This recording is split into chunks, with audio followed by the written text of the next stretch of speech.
오늘도 복된 주일, 또 각자의 자리에서 예배하시는 우리 사랑하는 성도님들을 주님의 이름으로 환영하고 축복합니다. 오늘 담임 목사님께서 안식월 중에 계셔서 제가 강단에 서게 되었습니다. 목사님께서 온전한 쉼과 평안을 누리는 안식월이 되시고 또 담임 목사님과 가정을 위해 함께 기도 부탁드리겠습니다. 제가 우리 세교중앙교회 부목사로 부임한 지 8개월여의 시간이 지났습니다. 그런데 아직 마스크를 벗고 제가 강단에 서서 인사를 드리거나 또 말씀을 나눈 적이 없었습니다. 제가 1월에 부임할 때에도 코로나19가 확산 중인 때라서 그때도 사진으로만 인사를 드렸었는데 사실 그래서 이번 주일 설교 때는 마스크를 벗고 강단에 서서 인사도 드리고 말씀을 전할 수 있겠지라는 기대감도 있었습니다. 상황이 그렇지 못해서 제 개인적으로는 너무나 아쉬운 마음이 큰 것 같습니다. 하지만 저는 기대합니다. 하루빨리 이 코로나가 종식되어서 우리 성도님들과 함께 직접 만나 뵙고 또 인사도 나누고 예배하는 날이 속히 오기를요. 우리 모두가 이를 위해서 함께 기도하고 기대함으로 나아가기를 원합니다. 코로나19로 인해서 우리나라뿐만 아니라 정말 전 세계적으로 어려운 시기를 겪고 있습니다. 정치와 경제를 비롯한 모든 일상생활 속에서 이런 어려움들이 지속되다 보니까 우리도 하루하루 감사보다는 마음의 근심으로 인한 입술의 그 불평의 고백이 더 늘어나는 시기인 것 같습니다. 하지만 하나님의 자녀인 우리들은 이런 상황 속에서도 다른 생각, 다른 시선을 가지고 살아가야 한다고 생각을 합니다. 현재 느끼고 있는 불편함과 그 어려움에 갇혀있지 않으시고 믿음의 눈을 들어서 하나님을 바라보는 이 귀한 시기가 되기를 바랍니다. 우리는 잃어버린 감사를 찾고 회복해야 될 줄 믿습니다. 우리가 살아있음에 감사하고요. 또 구원받았기 때문에 감사하고 무엇보다 우리와 여전히 함께 하시는 하나님이 계시기 때문에 우리는 감사해야 할 것입니다. 오직 하나님 한 분만으로 만족하고 그분의 은혜에 감사가 넘치는 우리 사랑하는 성도님들의 삶이 되기를 간절히 바라겠습니다. 오늘 함께 나눌 말씀은 마가복음 10장에서 바디메오 한 인물을 살펴보면서 주의 길을 따르는 제자라는 제목으로 하나님의 은혜를 함께 나누도록 하겠습니다. 성도님들, 우리는 세상 속에 살면서 주님을 따르는 제자들입니다. 여러 가지 제자의 덕목 중에서도 제가 생각하는 첫 번째 제자의 덕목은 스승의 가르침을 받아 그 길을 따라 살아가는 것이다 라고 생각을 합니다. 제자가 스승의 길을 따르지 않는다면 스승의 가르침은 무의미한 것이고 그는 진정한 제자가 될 수 없을 것입니다. 그러므로 주님의 제자인 우리에게도 스승 대신 주님을 믿고 따라 살아가는 삶의 태도가 반드시 필요하다고 생각합니다. 하지만 우리의 일상을 돌아볼 때 주님의 제자로서의 신분을 가지고는 있지만 여러 가지 세상적인 그 이유들로 인해서 주님께서 원하시고 바라시는 모습을 따라 살아가기 힘들었던 삶의 모습을 돌아보게 됩니다. 이러한 우리들의 모습은 예수님을 따르는 진정한 제자의 모범이 무엇인지 알지 못하는 무지함 때문이거나 아니면 비록 그것을 알고 있다 하더라도 그렇게 실제 삶으로 살아내지 못하였기 때문일 것입니다. 오늘 이 시간 마가복음의 말씀을 통해서 예수님을 따르는 제자란 어떤 자인지 함께 살펴보면서 오늘을 살아가는 우리들에게 주시고자 하는 하나님의 은혜를 함께 생각해 보고자 합니다. 오늘 함께 읽은 말씀에 등장하는 인물 바디메오입니다. 그는 눈이 먼 자였었죠. 바디메오의 사건을 통해서 예수님께서는 무엇을 말씀하시고자 했던 것일까요? 오늘 본문 말씀을 좀 더 잘 이해하기 위해서는 우리는 본문의 배경을 잠시 생각해 볼 필요가 있습니다. 이 본문은 예루살렘으로 올라가는 예루살렘으로 올라가는 그 길이 배경이 됩니다. 이 길은 후에 예수님께서 십자가에 못 박히러 올라가시는 그 길이 되지만 제자들은 이 길이 어떤 길인지 이때는 알지 못합니다. 그래서 예수님께서 고난 받으실 것을 말씀하실 때 그들은 예루살렘으로 가는 길이 권력의 자리를 향하여 가는 길이다라고 생각을 하고 누가 더 큰 자인지 논쟁을 하는 모습을 보게 됩니다. 이에 마가복음 10장 38절에서 예수님께서는 너희는 너희가 구하는 것을 알지 못하는도다 라고 말씀하셨습니다. 이처럼 권력을 추구하는 제자들은 예루살렘을 향하여 가는 길이 어떤 길인지 제대로 알지 못했던 것이죠. 그들의 눈에는 십자가를 향한 고난의 길이 권력을 향하여 가는 길로 보였던 것입니다. 그들은 마치 눈먼 자와 같이 길을 분간하지 못하는 모습을 보이며 예수님을 따르고 있었던 것이죠. 즉, 오늘 본문에서는 십자가에 못 박히기 위해 예루살렘으로 올라가시는 예수님을 따르고는 있지만 예수님을 따르는 그 길의 의미를 제대로 알지 못한 제자들을 향한 메시지가 담겨져 있습니다. 주님을 진정으로 따른다고는 하지만 주님이 가시는 그 길의 의미를 제대로 알지 못했던 제자들, 그들에게 예수님께서는 너희가 나의 제자라면, 너희가 나를 따르는 제자라면 이렇게 살아가야 한다라는 것을 보여주고 계십니다. 그렇다면 예수님께서 보여주신 그 길, 주님을 따르는 제자의 참된 모습은 무엇일까요? 결론부터 말씀을 드리면 그것은 바로 믿음의 모습이었습니다. 나의 길을 따르려고 하는 자는 나를 믿고 신뢰하고 나를 의지하며 살아가야 한다라는 것이죠. 특별히 오늘 본문 말씀에서 눈먼 자 바디메오라는 인물을 통해서 예수님께서는 주님의 참된 제자로 살아가기 위해 그 길을 따라가야 하는 믿음의 모범을 제시해주고 계십니다. 그럼 눈먼 자 바디메오가 보여준 믿음의 모습, 그 모습은 무엇이었을까요? 오늘 이 시간에는 바디메오를 통해서 알 수 있는 믿음의 모습을 세 가지로 한번 생각해 보면서 이 시대를 살아가는 우리들은 어떠한 믿음의 모습으로 나아가야 하는지 함께 생각해 보고자 합니다. 첫 번째로 오늘 본문 말씀을 통해 보여준 바디메오는 자신의 문제를 해결해 주실 수 있는 분, 그 어려움을 해결해 주실 수 있는 분은 오직 한 분, 예수님밖에 없다는 것을 알았던 믿음의 소유자였습니다. 우리 한번 46절과 47절의 말씀을 다시 한번 읽어보겠습니다. 오늘 본문의 말씀입니다. 시작!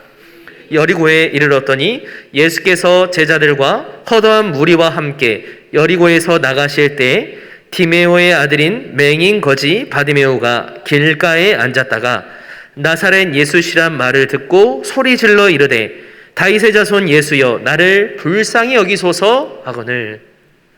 맹인 거지 바디메오는 예수님께서 지나가실 때 큰 소리로 외치죠. 다윗의 자손 예수여 나를 불쌍히 여기소서. 이렇게 그가 고백한 것은 정말 돈 몇 푼을 달라는 구걸이 아니었습니다. 자신이 처한 어려운 상황을 정말 회복시켜 달라는 간절한 그의 외침이어자 고백이었던 것이죠. 그는 앞을 볼 수 없는 맹인이었기 때문에 자신이 앞을 볼 수 있도록 치유해달라라는 간절한 요청이었습니다. 그리고 지나가시던 예수님을 바라보며 무엇이라고 하죠? 다윗의 자손이라고 합니다. 바디메오는 예수님을 다윗의 자손이라 생각했던 것입니다. 성도님들, 다윗의 자손이란 메시아의 칭호였습니다. 바디메오가 다윗의 자손이라 불렀을 때 그는 예수님을 메시아다라는 것을 고백하고 있는 것이죠. 바디메오는 예수님께서 메시아임을 고백하는 그 믿음의 첫 단계에 이미 진입해 있었습니다. 자, 그렇다면 그가 어떻게 예수님께서 메시아다라는 것을 믿음을 가질 수 있게 되었을까요? 앞을 보지도 못하는 그가 예수님의 표적을 본 적도 없었을 텐데 어떻게 그런 믿음에 도달할 수 있었던 것일까요? 그의 믿음은 아마 들음에서 났을 것입니다. 눈으로 보지는 않았지만 예수님께서 자기와 같은 맹인들을 치유하시고 그 외에 일으키신 놀라운 일들에 관해서 소문으로 들었을 것입니다. 이러한 믿음을 가진 바디메오는 이렇게 고백을 하죠. 나를 불쌍히 여기소서. 나를 불쌍히 여기소서. 자기 자신을 불쌍히 여겨달라며 예수님 앞에서 간절히 호소하는 모습을 보이고 있습니다. 바디메오의 이런 간절한 모습은 예수님께서 자신의 병을 확실히 치유해 주실 것이라는 그러한 믿음에서 비롯된 것입니다. 만약 자신의 병을 고칠 것이라는 그 확신이 없었다면 이렇게 간절한 행동까지 보이지는 않았겠죠. 그는 자신의 이 모든 상황을 회복시키고 변화시킬 수 있는 분은 예수님밖에 없다는 것을 알았던 것입니다. 그래서 그는 모든 것을 내려놓고 그분의 도우심을 구하며 나를 불쌍히 여기소서라고 나아가고 있는 것이죠. 성도님들, 그는 예수님이 누구신가를 알았던 자였습니다. 그분은 바로 메시아였습니다. 메시아. 구약 성경에서 이 부분에 대해 확실히 말씀을 해주고 있는 부분이 있는데 우리 그 말씀을 한번 읽어보도록 하겠습니다. 구약 성경 이사야 35장 5절의 말씀입니다. 다 같이 한번 읽어볼까요? 시작! 그때 맹인의 눈이 밝을 것이며 못 듣는 사람의 귀가 열릴 것이며. 이사야 35장의 말씀은 메시아의 예언으로 장차 나타나게 될 메시아 사역의 목록들이 적혀져 있습니다. 이 목록의 첫 번째가 바로 맹인의 눈이 밝아지는 일이었습니다. 메시아와 맹인의 눈을 뜨게 해주는 것의 그 연관성은 이사야 42장 주의 기뻐하는 종의 노래에서도 나타나고 있는데 우리 그 말씀도 한번 읽어보겠습니다. 이사야 42장 7절입니다. 시작!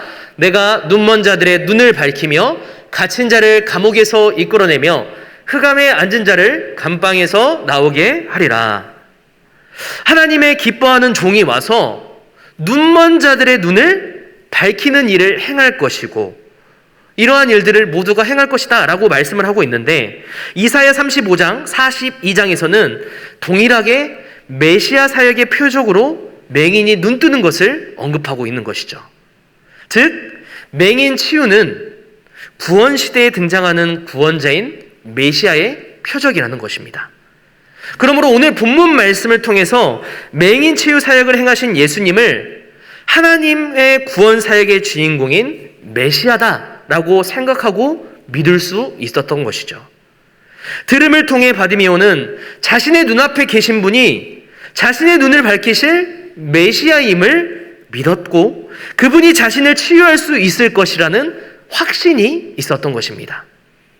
바디메오가 자신을 치유해달라고 요청한 것은 그가 예수님께서 메시아이심을 참으로 믿었기 때문에 보일 수 있었던 모습이었습니다. 그는 예수님이 누구신가를 정확히 알았고 자신에게 아무런 능력이 없기에 예수님이 불쌍히 여겨주시기만을 구하고 의지하며 나아갔던 것이죠. 예수님이 자신의 문제를 해결해 주실 수 있다라는 그 확신이 어떠한 고백으로 나타났죠? 나를 불쌍히 여기소서 라는 그 간절한 그 외침으로 나타나게 되었던 것입니다. 이 맹인의 믿음은 예수님만이 이 모든 문제를 해결해 주실 수 있습니다 라는 확신이었던 것입니다.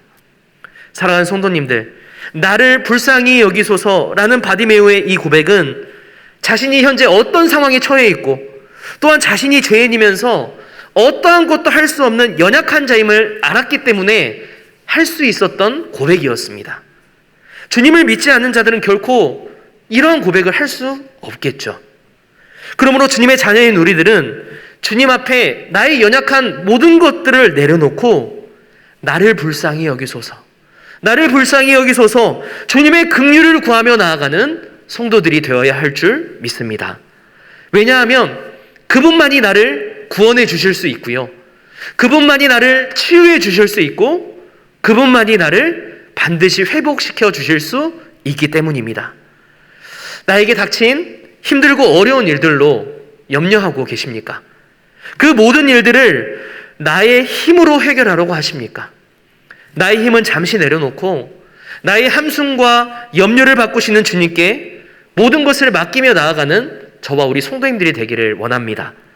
베드로전서 5장 7절의 말씀인데요. 우리가 너무나 잘 알고 있는 말씀 다 같이 한번 읽어보겠습니다. 시작!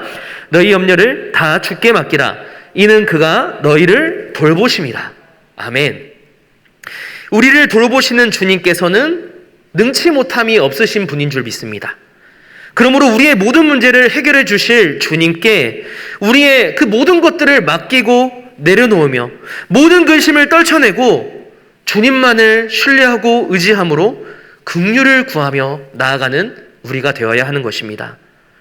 우리는 지금껏 겪어보지 못했던 정말 코로나 시대를 살아가고 있습니다. 하루하루 힘든 시기를 보내고 있죠. 하지만 이런 어려움 속에서도 우리의 염려를 주님께 맡기고 주님의 도우심을 구하며 살아가기 위해 믿음으로 예쓰는 저와 우리 성도님들이 되기를 바랍니다. 믿음의 삶을 살기 위해 예쓰는 우리들을 우리 주님은 반드시 기억하시고 반드시 선한 길로 인도해 주시며 보호해 주실 것입니다. 이러한 믿음을 가지고 하루하루 오직 한 분 예수님으로 인해 기뻐하고 예수님으로 인해 만족하는 저와 우리 살아가는 성도님들의 삶이 되기를 간절히 소망합니다. 두 번째, 바디메오가 보여준 믿음, 그 믿음은 행동하는 믿음이었습니다.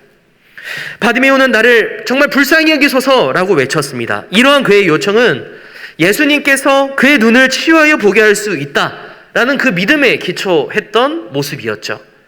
고침을 받을 수 있을 것이라는 그의 간절한 믿음을 엿볼 수 있었습니다.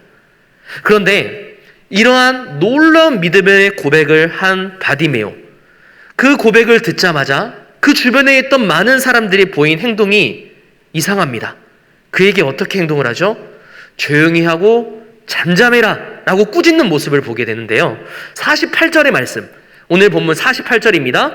많은 사람이 꾸짖어 잠잠하라 하되 그가 더욱 크게 소리 질러 이르되 다윗의 자손이여 나를 불쌍히 여기소서 하는지라. 눈먼 거지 바디메오가 예수님 앞에 담대히 믿음을 고백했었습니다. 하지만 주위 사람들은 그를 향해서 조용히 해라, 너는 시끄럽다 라고 꾸짖으며 말하고 있습니다. 왜 그랬을까요? 이 부분은 여러 가지 의미로 여러 학자들이 해석을 하기도 하는데요. 어떤 이들은 예수를 메시아로 고백하는 바디메오의 믿음을 받아들일 수 없었던 것이다 라고 하기도 하고요.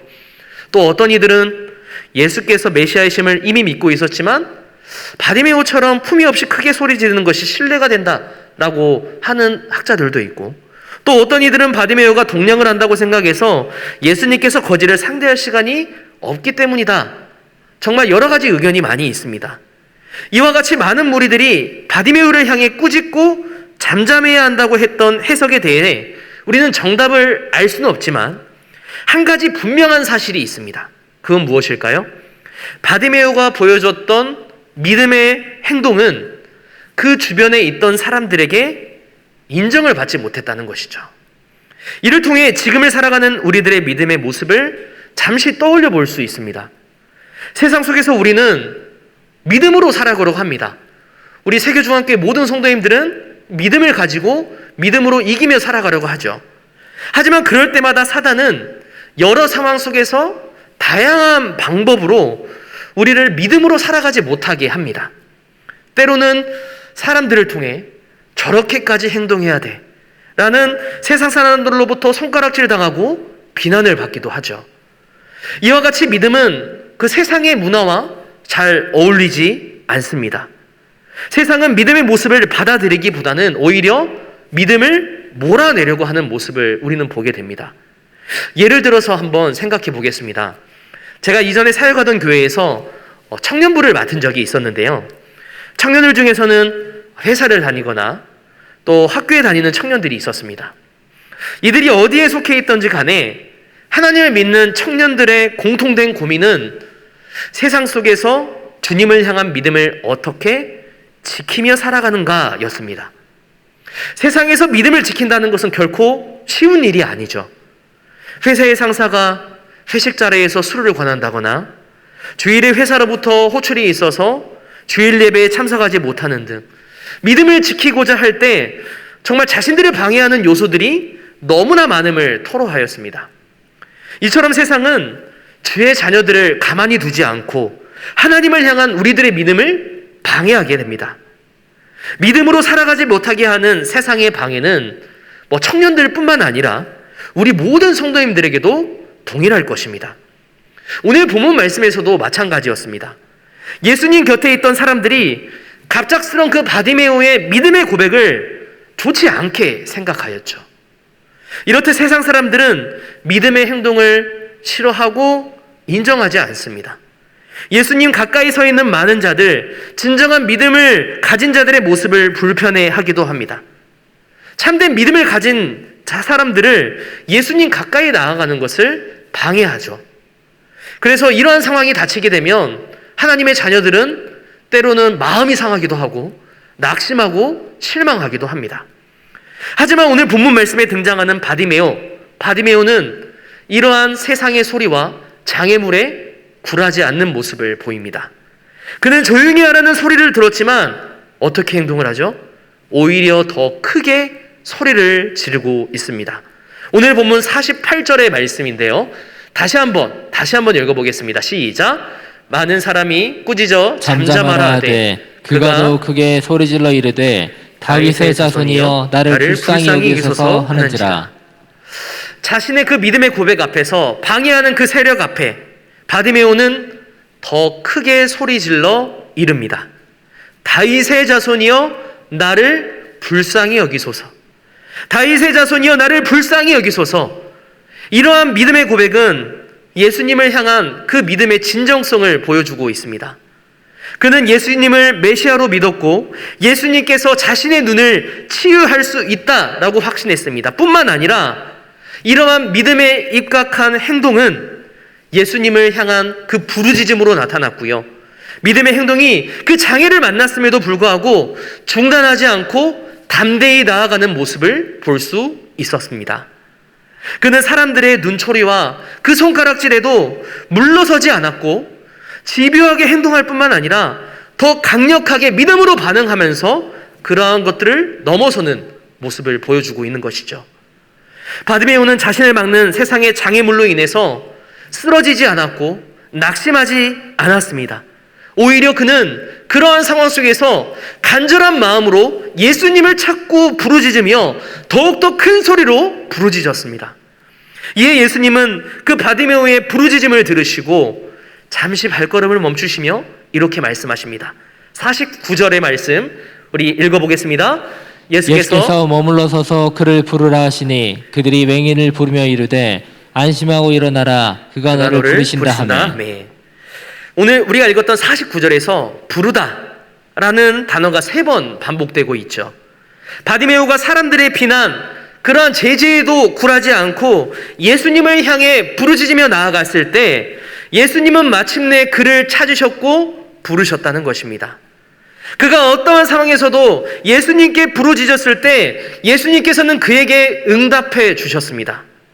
이를 통해 우리가 다시 한번 알 수 있는 사실은 예수님을 우리가 간절한 마음으로 찾고 찾을 때 그분은 우리를 외면하지 않으시고 우리를 부르시고 응답해 주신다는 것입니다.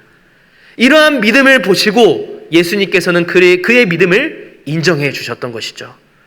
52절의 말씀 다 같이 한번 볼까요? 시작. 예수께서 이르시되 가라 내 믿음이 너를 구원하였느니라 하시니 그가 곧 보게 되어 예수를 길에서 따르니라. 아멘. 성도님들, 바디메오의 모습을 통해 우리가 깨닫게 되는 중요한 사실은 진정한 믿음, 그 믿음은 세상의 그 소리에 민감하게 반응하기보다는 세상의 장애물 앞에서도 물러서지 않고 주님 한 분만을 바라보며 나아간다는 것이었습니다. 끝까지 주님을 찾고 기도하며 나아가는 모습입니다. 이러한 믿음으로 결국 바디메오는 그의 어려움을 해결받게 되었고 고침받게 되었던 것이죠. 성도님들, 우리들의 믿음 생활의 앞길을 막고 있는 장애물은 무엇입니까? 그 장애물로 인해서 하나님을 향한 나의 믿음이 흔들리거나 무너지지는 않으셨나요? 아니면 그 장애물로 인해서 하나님을 잊어버리고 하나님을 저버린 생활을 하지는 않으셨나요? 이러한 고민은 하나님을 믿는 우리에게 있어서 정말 평생의 숙제라고 생각을 합니다. 우리도 연약한 인간이기에 나의 믿음의 길을 막고 방해하는 장애물 앞에서 주님을 향한 나의 믿음이 때로는 작아지기도 합니다. 하지만 우리는 그 모든 것을 뛰어넘는 담대한 믿음을 가지고 살아가야 할 줄 믿습니다. 나의 믿음을 흔들고 힘들게 하는 어려운 상황 속에서도 오늘 본문 말씀에 등장하는 바디메오와 같이 여러 장애물 앞에서 나의 믿음의 행동을 중단하지 않고 주님께 부르짖으며 나아갈 때 하나님께서 우리의 기도를 반드시 들어주실 줄 믿습니다. 나를 방해하는 세력이 있더라도 좌절하지 않고요. 내가 믿고 의지하는 그 하나님 한 분만을 바라보며 나아가는 믿음, 그 믿음이 우리에게 있어야 할 것입니다. 더욱더 주님을 의지함으로 그분께 아뢰는 삶을 살아가는 저와 우리 살아가는 성도님들이 되기를 원합니다. 그때 하나님께서는 우리를 선한 길로, 그리고 우리를 보호해 주시고 인도해 주실 것입니다. 우리 함께 너무나도 잘 알고 있는 말씀인데요, 시편 50편 15절의 말씀 다 같이 한번 읽어보도록 하겠습니다. 시작. 환난 날에 나를 부르라. 내가 너를 건지리니 내가 나를 영화롭게 하리로다. 아멘. 우리가 힘든 그 순간에 찾아야 할 분, 그분은 바로 하나님입니다. 바디메오는 자신의 힘든 그 순간에도 주님을 잊지 않았고 주님을 아는 것에 그치는 것이 아니라 직접 믿음의 행동으로 주님께 나아갔습니다. 그 믿음의 행동은 무엇이었나요? 어떤 장애물 앞에서도 주님을 찾는 것이었습니다. 주님께 부르짖고 주님께 기도하며 나아가는 그 모습이 바로 믿음의 모습이었습니다. 우리 야고보서 2장 26절의 말씀, 영혼 없는 몸이 죽은 것 같이 행함이 없는 믿음은 죽은 것이니라. 말씀과 같이 내가 가진 믿음을 가지고 그 믿음을 사용함으로 나의 믿음을 통해 주님을 기쁘시게 하며 영광을 올려드리는 저와 우리 성도님들의 삶이 되기를 소망합니다. 그래서 세상 속에서 그 능력의 주님의 도우심을 힘입어 승리의 기쁨을 맛보며 살아가시길 간절히 소망합니다. 마지막으로 바디메오가 보여준 믿음의 모습, 그 모습은 예수님께 나아가는 것이었습니다. 바디메오는 자신이 고침받을 믿음을 가지고 행함으로 예수님께 나아갔죠. 그리고 그의 믿음대로 고침을 받게 됩니다. 그런데 중요한 사실은요, 바디메오처럼 주님을 향한 믿음을 가지고 살아갈 때 하나님의 그 놀라운 능력과 은혜를 경험할 뿐만 아니라 우리의 삶도 새롭게 변화된다는 것입니다. 바디메오는 눈만 고침받지 않았습니다. 자, 그렇다면 눈의 고침을 받고 난 이후에 그의 놀라운 믿음의 행동의 결과, 그 결과는 무엇이었을까요? 52절의 말씀 다시 한번 읽어볼까요? 시작. 예수께서 이르시되 가라, 내 믿음이 너를 구원하느니라 하시니 그가 곧 보게 되어 예수를 길에서 따르니라. 아멘. 성도님들, 오늘 말씀에서 예수님께서는 보기를 원합니다 라는 바디메오의 요청에 어떻게 말씀하고 계시죠? 가라 라고 말씀하십니다. 평안히 돌아가라 라는 뜻으로 해석이 되는데 그에게 나를 따르라 라고 요청하지 않으셨습니다. 그럼에도 불구하고 바디메오는 누구를 따르게 되죠? 예수님을 따릅니다. 예수님께서 치유를 선언하시자마자 바디메오는 보게 되었습니다. 이로써 예수님께서 참 메시아이심이 다시 한번 입증되었죠. 앞서 살펴보았듯이 맹인 치유는 구약성경 이사야 35장과 42장의 메시아의 표적이었습니다. 바디메오는 눈을 볼 수 있게 된 이후에 예수님을 따르게 됩니다. 그는 자신이 치유받았다는 것에 매우 큰 기쁨을 느꼈을 것입니다. 또한 그 기쁨에 그치지 않고 놀라운 표적을 행하신 예수님의 그 정체를 다시 확인하게 되죠. 그분은 바로 죄인을 구원하실 메시아였던 것입니다. 그리하여 메시아 예수님의 길을 따르게 됩니다. 성도님들, 마가복음에서 따르다 라는 이 표현은 제자도를 나타내는 단어들입니다. 예수를 길에서 따르니라 라는 표현은 바디메오가 제자로서 그분을 따랐다라는 것을 암시하고 있는 것입니다. 바디메오의 믿음은 단순히 치유를 위한 믿음에서 그친 것이 아니라 예수님을 믿고 따르는 본질적인 믿음이었습니다. 믿음으로 예수님의 길을 따라 살아가는 자였다는 것이죠.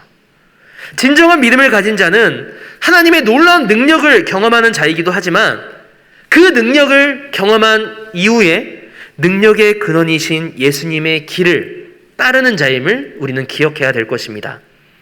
우리는 삶 속에서 믿음을 잘 지키며 살아가고 있으십니까? 말씀을 전하는 저도 정말 참으로 어려운 일인 것 같습니다.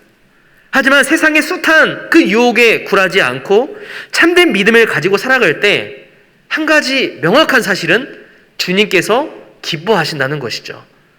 이것이 바로 예수님의 길을 따르는 제자의 삶이고 진정한 믿음의 삶인 줄 믿습니다. 이 예배의 자리에 모인 우리 모든 성도님들, 온라인을 통해 예배를 드리시는 모든 성도님들께서도 이러한 믿음을 통해 세상에서도 흔들리지 않는 귀한 일꾼들로 세워지기를 원합니다. 사랑하는 성도님들, 바디메오가 믿음을 통해 보이지 않던 눈을 보게 된 것은 매우 큰 기쁨이자 행복이었을 것입니다. 정말 그의 어려움을 해결받은 것, 너무나 큰 축복이었습니다. 그러나 그 이후의 삶이 너무나도 중요합니다. 바디메오는 자신의 문제를 해결해 주신 주님이 걸어가신 그 길을 따라갔다는 것이죠. 주님이 걸어가신 길을 따라 걸어가는 것이 바로 참된 제자의 모습입니다. 우리는 주님의 자녀이자 제자들입니다. 우리의 스승 되시고 인도자 되시는 주님의 길을 따라가는 자들로서 주님을 본받아 참된 믿음을 가지고 세상을 다스리고 승리하며 살아가시는 저와 우리 사랑하는 성도님들의 삶이 되기를 소망합니다. 세상을 살아갈 때 우리는 참으로 여러 길을 걸어가게 됩니다. 때로는 행복한 꽃길을 걷기도 하고요. 때로는 걷고 싶지 않는 고난의 길을 겪기도 합니다. 또 길의 끝에 놓여진 결과를 알 수 없는 선택의 기로에 놓이기도 합니다. 지금 우리 성도님들은 어떤 길을 걸어가고 계십니까?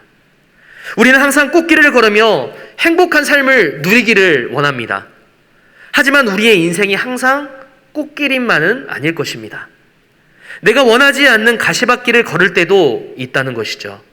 그러나 주의 자녀인 우리가 인생길을 걸어갈 때 반드시 기억해야 될 중요한 사실이 있습니다.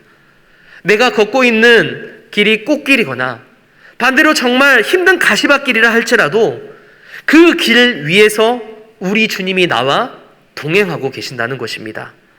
그 어떤 길이 나의 앞에 펼쳐 있다 하더라도 전능하신 하나님이 나와 함께 하시는데 무엇이 두려울까요? 사랑하는 성도님들, 내가 가는 인생의 길이 어느 길이라 할지라도 능력의 주님이 나와 함께 하심을 믿으며 그분의 말씀에 귀 기울이고 순종함으로 나아가기를 원합니다. 그때 우리는 어떤 상황 속에서도 주님의 길을 따라 살아가는 주의 제자들로 세워질 수 있을 것입니다.